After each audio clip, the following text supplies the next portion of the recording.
Isang mapagpalang araw sa lahat. Ako po si Binibini Micaela M. Pugoy at ako ang inyong tagapagdaloy para sa ating talakayan ngayong araw na tumatalakay sa isang napakahalagang paksa sa ating pag-aaral sa asignaturang EDUC 64, the Teacher, Community, and the School Curriculum. Na ang ating paksang pagtutunan ngayon ay tungkol sa curriculum as a tool for social change.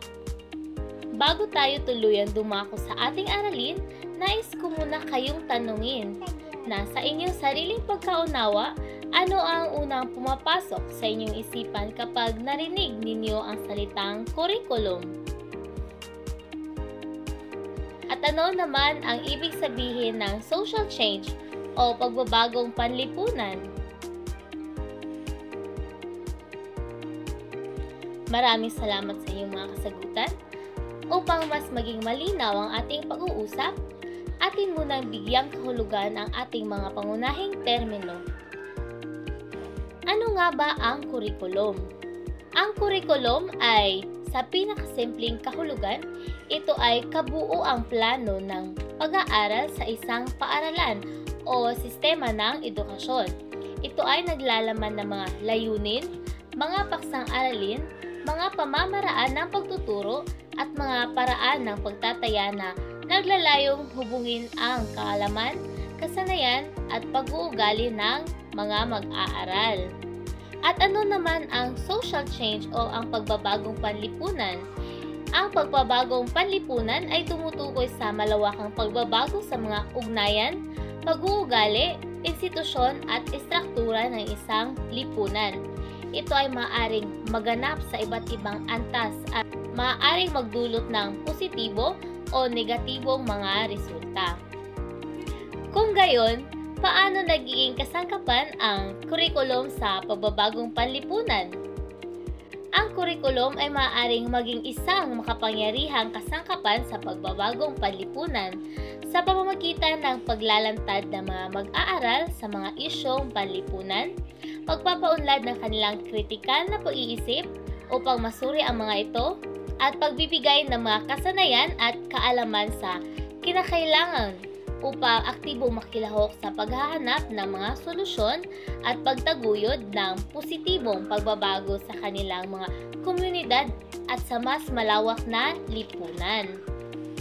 Ngayong malinaw na sa atin ang kahulugan ng curriculum at pagbabagong panlipunan at ang kanilang koneksyon, dumako na tayo sa unang bahagi ng ating talakayan. Ang curriculum as a tool for social change. Una sa ating pag-uusapan ay kung paano ba ang curriculum ay may papel sa ating lipunan. Madalas na iniisip natin na ang curriculum ay para lang matuto tayo sa math, science, English at iba pa.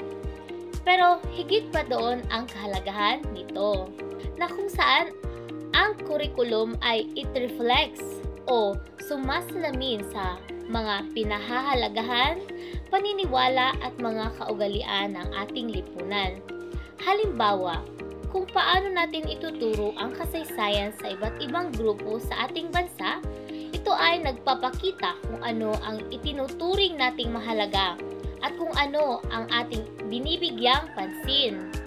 Ngunit, hindi lamang ito nagpapakita ng kasalukuyang estado ng ating lipunan, ito rin ay humubog o kaya it shapes na kung saan ang mga natutunan natin sa paaralan ay nakakaapekto sa ating pag-iisip tungkol sa mundo, sa ating mga pananaw, at maging sa ating mga gagawin sa hinaharap. Kung ano ang itinuturo sa atin, iyon ang maaaring maging batayan ng ating mga desisyon at pagkilos. Tama nga ba? Dumako naman tayo sa curriculum as a tool for addressing social issues, na kung saan problem-based learning, it is engaging with real-world issues to find solutions.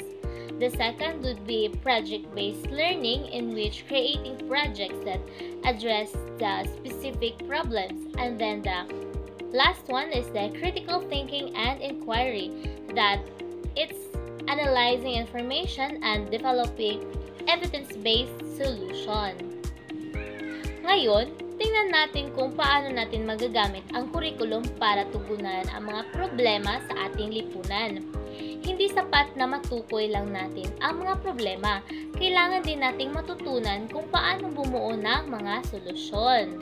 Na kung saan sa problem-based learning na sa pagkatuto batay sa problema, kayo ay bibigyan ng isang tunay na suliranin o real-world problem na umiiral sa ating komunidad o sa mas malawak na lipunan.